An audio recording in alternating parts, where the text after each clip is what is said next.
শিকারের সন্ধানে। পিকিং থেকে উত্তর দিকের পথে চলেছে চারটি হাতি। তার মধ্যে দুটি চলেছে পাশাপাশি। তাদের চওড়া পিঠের উপর পাতা রয়েছে একটি কাঠের তাঁবু, সুন্দর কারুকার্য খচিত। তার ভিতর দিকে সোনালী কাপড়ের আবরণ, আর বাইরে বাঘ ও চিতার চামড়া দিয়ে ঢাকা। সেই তাঁবুর মধ্যে উপবিষ্ট খান চলেছেন বসন্তের শিকার সন্ধানে। তিনি বাতে ভুগছিলেন বলে এইভাবেই তাকে যেতে হতো। মার্কো বলেছেন যে খানের এই তাঁবুতে থাকতেন আরও 12 জন কর্মচারী, তার প্রিয় পাত্র। খানের সাথে থেকে তাকে আনন্দ দান করতেন তারা। তিনি সাথে নিতেন তার বাছাই করা 12টি বাজ পাখি। হাতির পাশ দিয়ে ঘোড়ায় সওয়ার হয়ে চলত একদল সৈন্য। আকাশের দিকে তারা নজর রাখত সারস পাখির সন্ধানে। তারা যখন সারস পাখির সন্ধান পেয়ে ডেকে জানাতো, অমনি খান তার তাঁবুর পর্দা তুলে হুকুম করতেন বাজ পাখিগুলোকে ছেড়ে দিতে।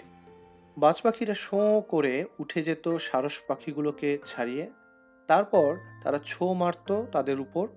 এমনি করে খানিকক্ষণ লড়াই করে তারা জব্দ করে ফেলতো সারস পাখিগুলোকে। খান শিকারের সময় বাজ পাখি উড়াবার জন্য তার সাথে নিতেন কমপক্ষে 10,000 লোক। শিকার ধরার জন্য আরও সাথে নিতেন বাজ, শকুন প্রভৃতি অগন্তি পাখি। চারদিকে নজর রাখার জন্য আরও যেত 10,000 লোক। 2-3 জনের ছোট ছোট দল করে এক বিরাট এলাকার চারদিকে পাহারা রাখা হতো তাদেরকে। তাদের প্রত্যেকের হাতে থাকতো একটা বাঁশি আর একটা শিঙ্গা। তা দিয়ে তারা পাখিগুলোকে ডেকে হেফাজত করত। পাখি উড়িয়ে দেবার হুকুম হলে যারা তাদেরকে ছেড়ে দিত, তারাই ছুটে বেড়াতো না তাদের পিছু পিছু। তাদেরকে ফিরিয়ে আনার ভার ছিল পাহারাওয়ালাদের উপর। খানের অথবা তার কোনো পারিষদের প্রত্যেকটি পাখির পায়ে থাকতো একটি রূপার লেবেল। তার উপর খোদাই করা থাকতো মালিক ও পালকের নাম। খানের শিকারী দলের মধ্যে ছিল হারানো প্রাপ্তির প্রথা। যে লোক পাখি খুঁজে আনতো, সে নিজে তার মালিককে না চিনলে পাখিটি নিয়ে যেত এক কর্মচারীর কাছে। তার খেতাব ছিল বেওয়ারিশ মালের জিম্মাদার। কোনো ঘোড়া, তরবারি অথবা আর কোনো মালিকহীন জিনিস পাওয়া গেলে তা এনে সোজা হাজির করতে হতো এই কর্মচারীর কাছে। কোনো লোক এমনি কোনো জিনিস পেয়ে সেখানে হাজির না করলে তাকে মনে করা হতো চোর। এই হারানো জিনিসের জিম্মাদার কর্মচারীটির জায়গা ছিল তাঁবুর মধ্যে সবচাইতে উঁচুতে। তাকে যাতে সহজে চেনা যেতে পারে তার জন্য সেখানে উড়ানো হতো একটি বিশেষ ঝান্ডা। কখনো কোনো জিনিস চিরকালের জন্য হারিয়ে যেত না। খান তার প্রকাণ্ড দলটি একসাথে একই জায়গায় রাখতেন না। 100, 200 অথবা আরো কিছু বেশি লোকের ভিন্ন ভিন্ন দলে তিনি ভাগ করতেন তাদেরকে। তারা বিভিন্ন দিকে শিকার করত এবং বেশিরভাগ শিকার নিয়ে আসতো তার কাছে। শিকারী দলটি ক্রমাগত এগিয়ে যেত সমুদ্র তীরের দিকে। কখনো তারা এসে পড়তো সংকীর্ণ পার্বত্য পথে। সেখানে একটি হাতি চলতে পারে। এখানে এসে খানের তাঁবু নামিয়ে ফেলতে হতো এবং তাকে চলতে হতো একটি মাত্র হাতির পিঠে চড়ে। রাতের বেলা খান থাকতেন এক বিরাট তাঁবুর নিচে, আর তার চারপাশে পড়তো তার পুত্রদের হাজার হাজার পারিষদ, রক্ষী ও শিকারীর তাঁবু। খান শিকারে বেরুলে তার সাথে থাকতো তার পুরো পরিবার, চিকিৎসকরা, জ্যোতিষীরা, আরও থাকতো তার অন্যান্য কর্মচারীরা। তার নিজের তাঁবু, যেখানে তিনি দরবার বসতেন, তা ছিল এত দীর্ঘ ও প্রশস্ত যে তার নিচে 10,000 সৈনিকের স্থান হতো এবং তারপরও স্থান থাকতো ঊর্ধ্বতন কর্মচারী ও অন্যান্য পদস্থ লোকদের জন্য। তাঁবুর প্রবেশপথ ছিল দক্ষিণমুখী। তার সাথে যোগ ছিল পূর্ব দিকে আরেকটি তাঁবুর। দুই তাঁবুর সংযোগ হয়েছে একটি প্রকাণ্ড কক্ষ। এই কক্ষে থাকতেন খান নিজে, তার পারিষদবর্গ সহ। সেই কক্ষের শেষ প্রান্তে ছিল আরেকটি সুন্দর কক্ষ। সেখানে তিনি শয়ন করতেন। খানের পরিবারবর্গের বিভিন্ন পদমর্যাদার অনুরূপ ছিল আরও বহু তাঁবু। এই বড় তাঁবুর সাথে পাশাপাশি যুক্ত ছিল না সেগুলো।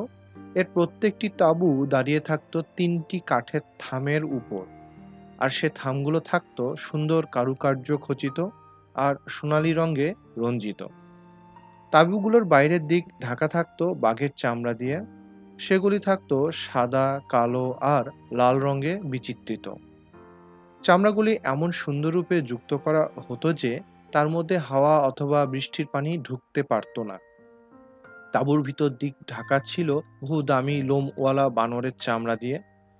তাঁবুর রজ্জুগুলো ছিল সিল্কের তৈরি। খানের বিরাট তাঁবুর কাছেই থাকতো মহিলাদের অতি সুদৃশ্য তাঁবুর সারি। মহিলাদেরও ছিল নিজ নিজ শিকারী বাজ ও সৈন্য পাখি। তাদের সাহায্যে তারাও যোগ দিতেন শিকারের আনন্দে। সাম্রাজ্যের প্রত্যেক অংশ থেকে লোক এসে জমা হতো খানের তাঁবুতে। তাদের সংখ্যা হতো এমন অগন্তি যে মার্কো মনে করতেন তিনি রয়েছেন এক বিশাল শহরের কোলাহলের মধ্যে। এই শিকার এলাকায় খান থাকতেন বসন্তকাল পর্যন্ত। কখনো কখনো তিনি হ্রদে ও নদীতে গিয়ে শিকার করতেন সারস, রাজহাঁস, বক ও অন্যান্য পাখি। তিনি শিকারীদেরকে পাঠাতেন ভিন্ন ভিন্ন জায়গায়। সেখান থেকে তারা তার কাছে এনে হাজির করত নানা রকমের শিকার। মার্কো বলেছেন এসব ব্যাপার তিনি এত বেশি উপভোগ করতেন যা চোখে না দেখলে ধারণা করা যায় না। তখনকার শিকার খেলা ছিল এমন উঁচু দরের যা ভাষায় ব্যক্ত করা যায় না। এমনকি রাজধানীতে ফিরে যাওয়ার সময় হলে তখনও পথে পথে শিকার চলতে থাকতো। সাম্রাজ্যের প্রত্যেক ব্যবসায়ী, শ্রমিক বা চাষির জন্য শকুন, বাজ বা অন্য কোনো রকম শিকারী পাখি অথবা শিকারী কুকুর পোষা ছিল কঠোরভাবে নিষিদ্ধ। বাজ পাখি পালকদের প্রধানের কাছে রক্ষিত তালিকায় নাম না থাকলে খানের অবস্থানের বহু মাইলের মধ্যে কোনো রাজপারিষদ কোনো পশু বা পাখির পিছু তাড়া করার কথা কল্পনাও করতে পারতেন না। এক ফরমান জারি করে খানের সাম্রাজ্যের সকল দেশের রাজা, আমির অথবা চাষির প্রত্যেকের জন্য মার্চ মাস থেকে অক্টোবর পর্যন্ত খরগোশ, হরিণ প্রভৃতি জানোয়ার অথবা কোনো বড় পাখি শিকার করা নিষিদ্ধ করা হয়েছিল। শিকারের পশু পাখির সংখ্যা বাড়ানোর জন্যই করা হয়েছিল এ ব্যবস্থা। কোনো লোক এ হুকুম অমান্য করলে তাকে শাস্তি দেওয়া হতো। সুতরাং দেশে সব রকমের পশু পাখির সংখ্যা বেড়ে যেত প্রচুর পরিমাণে। ডিসেম্বর, জানুয়ারি ও ফেব্রুয়ারি মাসে যখন শীতের জন্য উত্তর এলাকায় শিকার করা অসম্ভব হতো, তখন খান তার রাজধানী থেকে 40 দিনের পথ পর্যন্ত সারাটা পল্লী এলাকায় শিকারী দল সাজাবার হুকুম জারি করতেন। জেলার শাসককর্তাগণকে খানের দরবারে পাঠাতে হতো বুনো শুয়োর, নানা জাতের হরিণ, ভল্লুক প্রভৃতি সব রকম বড় বড় শিকার। যেসব এলাকায় এই জাতীয় জানোয়ার পাওয়া যেত, জমির মালিকরা সেখানে এসে জমা হতো এবং জানোয়ারগুলোকে ঘিরে ফেলতো। তারপর কোনো কোনো জানোয়ারকে হত্যা করা হতো কুকুর লেলিয়ে, কিন্তু প্রধানত তাদেরকে মারা হতো তীর ছুঁড়ে। রাজধানী থেকে 30 দিনের পথের মধ্যে যারা ছিল তারা এমনি সব জানোয়ার পাঠাতো খানের জন্য প্রচুর পরিমাণে। আরো দূরে যারা থাকতো তারা জানোয়ারের পুরো দেহটা পাঠাতে পারতো না। তারা পাঠাতো কেবল চামড়াগুলো সেনাবাহিনীর ব্যবহারের জন্য। তার কতক পাঠাতো পাকা করে আর কতক কাঁচা। হরিণ, শুয়োর, বুনো ষাঁড়, গাধা, ভল্লুক ও অন্যান্য জানোয়ারকে তাড়া করার জন্য খান পুষতেন অনেকগুলো চিতাবাঘ, বুনো বেড়াল আর বাঘ। বাঘকে ছেড়ে দিলে সে যে দুরন্ত আগ্রহ ও দ্রুত গতিতে গিয়ে শিকার ধরত তা দেখে মার্কো রোমাঞ্চিত হয়ে উঠতেন। গাড়ির উপর চাপিয়ে খাঁচাই করে নিয়ে যাওয়া হতো খানের বাঘগুলো। প্রত্যেকটির সাথে থাকতো একটি ছোট্ট কুকুর। তার সাথে থাকতো বাঘের বন্ধুত্ব।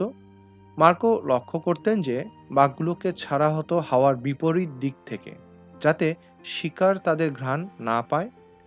খানের ছিল কতগুলো শিক্ষিত ঈগল। তারা ছো মারত নেকড়ের উপর। ঈগলগুলো ছিল এত প্রকাণ্ড ও শক্তিশালী যে যত বড় নেকড়েই হোক তার নখর থেকে বাঁচার উপায় ছিল না তার। খানের কাজে নিযুক্ত ছিলেন তার দুই ভাই, বায়ান ও সিঙ্গান। তারা ছিলেন শিকারের নায়ক।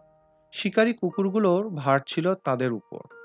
তাদের প্রত্যেকের অধীনে ছিল 10,000 শিকারী।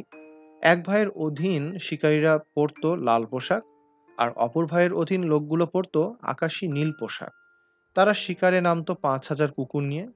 এক ভাই তার দলবল নিয়ে তার শিকারী কুকুরগুলো সহ মোতায়েন থাকতেন সম্রাটের ডান পাশে, আর এক ভাই থাকতেন বাম পাশে। পুরো একদিন ধরিয়ে এগিয়ে গেলে যতটা সম্ভব ততটা এলাকা ঘিরে ফেলার আগে পর্যন্ত তারা অগ্রসর হতেন নিয়মিত শৃঙ্খলা সহকারে। তার ফলে কোনো জানোয়ার পালিয়ে যাওয়ার পথ খুঁজে পেত না। মার্কো বলেছেন সম্রাট নিজে যখন শিকারীদের ব্যূহের মধ্যে শিকার খেলায় মত্ত থাকতেন, তখন তারা যখন সবাই মিলে প্রত্যেক দিকে তাড়া করতেন হরিণ, ভল্লুক ও অন্যান্য জানোয়ারকে, তখন শিকারীদের কর্মব্যস্ততা ও কুকুরগুলোর শিকার নৈপুণ্যের দৃশ্য হতো মনোরম ও আনন্দপ্রদ। পহেলা অক্টোবর থেকে শুরু করে মার্চের শেষ পর্যন্ত দুই ভাইকে প্রতিদিন শাহী দরবারে এনে হাজির করতে হতো ১,০০০ শিকারের পশু পাখি। খান ও তার কর্মচারীদের শিকার অভিযানের এমনি বহু চমকপ্রদ বিবরণ লিখতে গিয়ে মার্কো যথেষ্ট আনন্দ প্রকাশ করেছেন।